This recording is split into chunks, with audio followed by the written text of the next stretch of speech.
2024 সালে টি-20 বিশ্বকাপে ভারতীয় দল কিন্তু সুপার 8-এ চলে গেছে। অলরেডি সুপার 8-এ পৌঁছে গেছে। 3টে ম্যাচ তারা খেলেছে, 3টেই কিন্তু জিতেছে। শুধু ভারত না, অনেকগুলো টিমই কিন্তু পৌঁছে গেছে। South Africa, Australia, West Indies, এরকম ভালো ভালো দল কিন্তু গেছে। এবারে টি-20 বিশ্বকাপে কিছু চমকও রয়েছে। ইংল্যান্ড, নিউজিল্যান্ড, এরকম ভালো ভালো টিম কিন্তু যেতে পারেনি। বাংলাদেশ হয়তো চলে যাবে সুপার 8-এ, বা যাওয়ার একটা সম্ভাবনা রয়েছে। পাকিস্তান হয়তো ছিটকে যেতে পারে 2024 বিশ্বকাপ থেকে, যারা আগের বছর রানার্স আপ হয়েছিল, আগের বছর মানে 22 টি-20 ওয়ার্ল্ড কাপে। এবং এখনকার যে ম্যাচগুলো হবে সেগুলো কিন্তু ওয়েস্ট ইন্ডিজের পিচে ম্যাচগুলো হবে, মানে আমেরিকাতে খেলা কিন্তু শেষ এবং পিচও তুলে নিয়ে যাওয়া হয়েছে অন্য সব জায়গায়। এখন যে ম্যাচগুলো হবে সেগুলো কিন্তু হবে সব ওয়েস্ট ইন্ডিজে কিন্তু স্লো উইকেট হবে। এখানে কিন্তু স্পিনার বেশি খেলানোর দরকার। এই জন্য ভারতীয় দল কুলদীপকে খেলাবে নাকি সেটা বলবো এই ভিডিওতে, এবং সেই সব বিষয় নিয়ে আজকের ভিডিওতে আলোচনা করব। ভারতীয় দল কিন্তু 3টে ম্যাচ দিয়ে খেলেছে, 3টে ম্যাচে কিন্তু কোনো পরিবর্তন করেনি। 3টে ম্যাচেই একই প্লেইং 11 নিয়ে খেলেছে। রাহুল দ্রাবিড় বা রোহিত শর্মা কেউ বেশি একটা পরিবর্তন করে না, মানে একই প্লেয়ারের ওপর বেশি ভরসা রাখে। দুবে প্রথম দুটো ম্যাচে খেলতে পারেনি, তাও তার ওপর কিন্তু ভরসা রেখেছিল। আর অনেকে দুবের সাথে বিরাট কোহলি তুলনা করছে। বিরাট কোহলি ভুলে গেলে চলবে না, বিরাট কোহলি কোথায় আর দুবে কোথায়। সেই জন্য দুবের সাথে বিরাট কোহলির তুলনা চলে না। বিরাট কোহলি যদি পুরো টুর্নামেন্টে ব্যর্থ হয় তাও সে সেরাই থাকবে।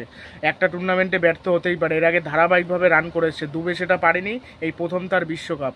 হ্যাঁ, আমি মেনে নিচ্ছি তার প্রথম বিশ্বকাপ, খেলতে অসুবিধা হতে পারে, কিন্তু তাকে দেখে মনে হচ্ছে যে স্বাচ্ছন্দ্যে যে ব্যাট করা বলে না, স্বাচ্ছন্দ্যে সে ব্যাট করতে পারেনি। এই জন্যই সে ট্রল হচ্ছিল, তাকে বাদ দেওয়ার কথা এই জন্যই উঠছিল। একটা দুটো বড় শট মারে, বাকিগুলো এমনভাবে খেলে দেখে মনে হয় এই আউট হয়ে যাবে, এই আউট হয়ে গেল, এরকম মনে হয়। এটাই হলো সমস্যা। তবে তার ওপর ভরসা রাখছে, ভালো কথা। বাদ দিয়ে কোনো সলিউশন হয় না। তার ওপর প্লেয়ারদের ওপর ভরসা রাখো, কিন্তু প্লেয়ারদের ওপর ভরসা রাখতে গিয়ে ওই প্লেয়ার আবার ফাইনাল সেমিফাইনাল ম্যাচে ডোবাবে, ওই প্লেয়ারের জন্যই সেমিফাইনাল ফাইনাল ম্যাচ হারবে, এটা যেন না হয়। আর আমি একটা জিনিস বুঝতে পারছি না, রবীন্দ্র জাদেজাকে কী হিসেবে নিচ্ছে। সেরকম একটা বলও করছে না, ব্যাটও করতে পারছে না, তাকে কী জন্য নিচ্ছে। ফিল্ডিংও সেইভাবে করা লাগছে না। অক্সারকে দিয়েই বল করাচ্ছে, অক্সারকে দিয়ে আগে ব্যাটিংয়ে প্রয়োজন হলে পাঠাচ্ছে, অক্সারই যা করার করছে। এবার ওয়েস্ট ইন্ডিজের পিছে যেহেতু টার্নিং উইকেট, যার কারণে কিন্তু রিঙ্কু সিংকে নেওয়া হলো না, স্পিনার বেশি খেলানো হবে বলে। এবার সেই হিসেবে দেখতে গেলে তাহলে কিন্তু কুলদীপ যাদবকে খেলাতেই হয়। আমার মনে হচ্ছে কানাডার বিপক্ষে পরীক্ষা নিরীক্ষা করবে ভারতীয় দল, তার কারণ সুপার 8-এ পরীক্ষা নিরীক্ষা করতে পারবে না। ওই ম্যাচে কিন্তু একবার হারলে কিন্তু চাপে পড়ে যাবে। ওই ম্যাচ তিনটেই জিততে হবে, একটা হারলে অসুবিধা নেই। বাই চান্স যদি দুটো হেরে যায় তাহলে কিন্তু সুপার 8 থেকে বিদায় নেবে ভারত। 2021 টি-20 ওয়ার্ল্ড কাপে যেমন সুপার 12 থেকে বিদায় নিয়েছিল ভারত, সেরকম যেন না হয়। আশা করেই চাইবো যে 2022 টি-20 বিশ্বকাপ যেরকম জিততে পারেনি, এইবার যেন জেতে, এইটুকুই চাইবো। অনেক বছর ধরে কাপ পায়নি ভারত, এইবার অন্তত কাপ জিতুক। আর বাংলাদেশের অনেকেই প্রার্থনা করবে ভারত যদি ফাইনালে ওঠে, ভারত যাতে ফাইনালে হেরে যায়। এবার সব সময় ওরা চাবে ভারতের বিপক্ষে, মানে ভারত যাতে কাপ জিততে না পারে, যাতে না খেলতে পারে। কোথায় তাদের একটু মানে ভারতকে সাপোর্ট করবে সেই সব করে না, এটাই সব থেকে খারাপ লাগে। আর কুলদীপ যাদবকে যদি খেলানো যায়, একমাত্র একজনের জায়গায় খেলানো যেতে পারে, সিরাজের জায়গায়। তার কারণ সিরাজ যেভাবে খেলে এসছে অতটা কিন্তু সেইভাবে ভালো কিন্তু পারফরমেন্স করতে পারেনি, মানে উইকেট নিতে পারেনি, রান কম দিয়েছে। মানে ভালোও ঠিক বলা যাবে না, খারাপ ঠিক বলা যাবে না, ভালো মোটামুটি করেছে। খারাপ একেবারে যে করেনি তা না, মানে মোটামুটি ভালোই করেছে। এবার তাকে বাদ দিয়েই যদি কুলদীপ যাদবকে সুযোগ দিতে হয় ভালো হবে। কানাডার বিপক্ষে দেখতে হবে যে কেমন সে পারফরমেন্স করে। আর স্পিন উইকেটে সে কীরকম খতরনাক হতে পারে সেটা আমরা আগেই দেখেছি। সেই জন্য স্পিন উইকেটে কুলদীপ যাদবকে অবশ্যই দরকার। অক্সার প্যাটেল জাদেজার সাথে কুলদীপ যাদব থাকবে, সেটা সিরাজের জায়গায় আসবে, ভালো হবে। আর আর্শদীপ সিং, বুমরা তো রয়েছে, এই দুইজনে আর কি পেসার হিসেবে থাকলো, তাহলে আর কি ভারতের বোলিং অ্যাটাক সেজে উঠলো। এইভাবেই যদি টিম করে ভালো হবে। ওয়েস্ট ইন্ডিজের পিছে আমরা এরকমও দেখতে পারি 30 রানে 4 উইকেট পড়ে গেছে, সেখান থেকে ইনিংসটাকে ধরে নিয়ে একটা ভদ্রস্থ জায়গায় যেতে হবে। 135-40 রান কিন্তু ডিফেন্ড করা যায় ওয়েস্ট ইন্ডিজের পিছে। তবে একটু ক্যাচগুলো ভালো দেখা উচিত ধরে। তবে এই খবরটা পাওয়া যাচ্ছে ফ্লোরিডাতে এখন খুবই বৃষ্টি চলছে। ফ্লোরিডাতে এখন যে ম্যাচগুলো হওয়ার কথা রয়েছে আদৌ হয় নাকি ঠিক নেই। এবার কানাডার সাথে ম্যাচটা হয়তো হলোই না, ভারতের যে ম্যাচটা যেখানে দেখে নেওয়ার পালা সেখানে হয়তো হলোই না। সেক্ষেত্রে খুব সমস্যা হয়ে যাবে ভারতের। এবার সুপার 8-এ কুলদীপকে কি বাদ দেবে না কি করবে সেটা দেখতে হবে।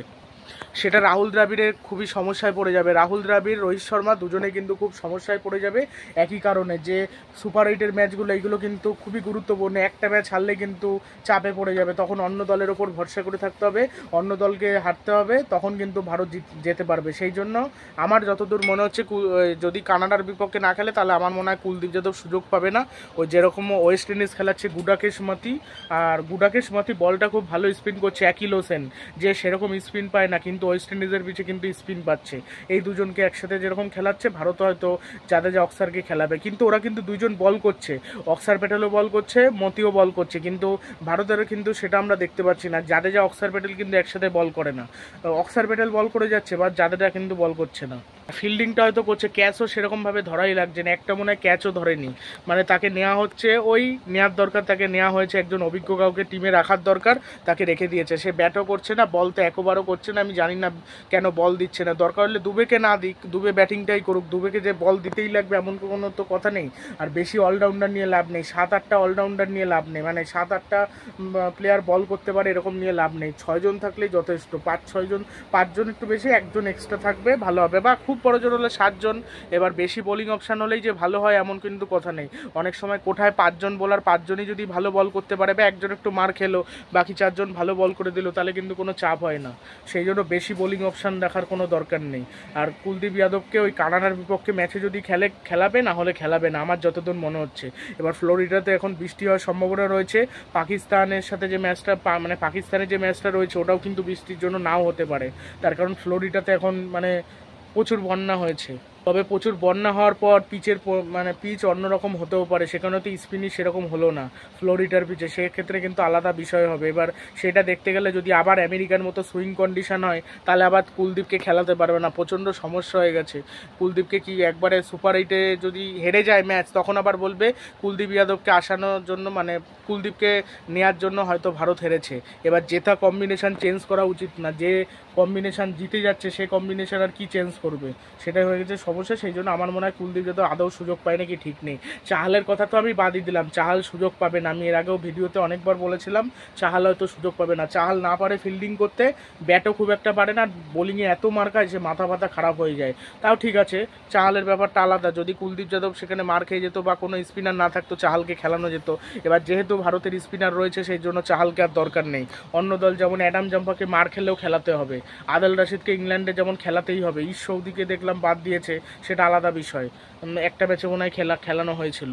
আফগানিস্তানে যেমন রাশিদ খান, সে খুব ভালো বল করে মানছি, কিন্তু সে যদি খারাপও বল করে তাকে বাদ দিতে পারবে না, তার কারণ অপশান নেই। আর ভারতের কিন্তু অপশান রয়েছে, এটাই হলো সব। অপশান থাকলেই যে ভালো এমন কোনো কথা নেই, অনেক সময় বেশি অপশান থাকলেও অনেক সময় ল্যাজি গোবরে অবস্থা হয়, বুঝে উঠতে পারে না যে কোন প্লেয়ারকে খেলাবে, কোন প্লেয়ারের উপর ভরসা রাখবে, এটা বোঝা মুশকিল হয়ে যায়। যশস্বী জয়সওয়াল আমার মনে হয় না বিরাট কোহলিকে সরাবে বলে, এখন বিরাট কোহলি এমনিতেই রান পাচ্ছে না, এখন যদি আবার সরিয়ে দেয় তাহলে আবার পরে সমস্যা হয়ে যাবে। এই জন্য আমার মনে হয়, তবে যশস্বী জয়সওয়াল খেললে ভালো হয়, তবে দুবে যেহেতু একটু রান করে দিয়েছে, আমার মনে হয় চেঞ্জ করবে না। আমার যতদূর মনে হয় কানাডার সাথে খেলা হলে যদি স্পিন কন্ডিশন হয়, কুলদীপকে খেলাবে। তোমাদের কি মনে হয় সেটা অবশ্যই কমেন্ট বক্সে জানাতে ভুলো না, এবং ভিডিওটি ভালো লাগলে ভিডিওটি শেয়ার করতেও ভুলো না।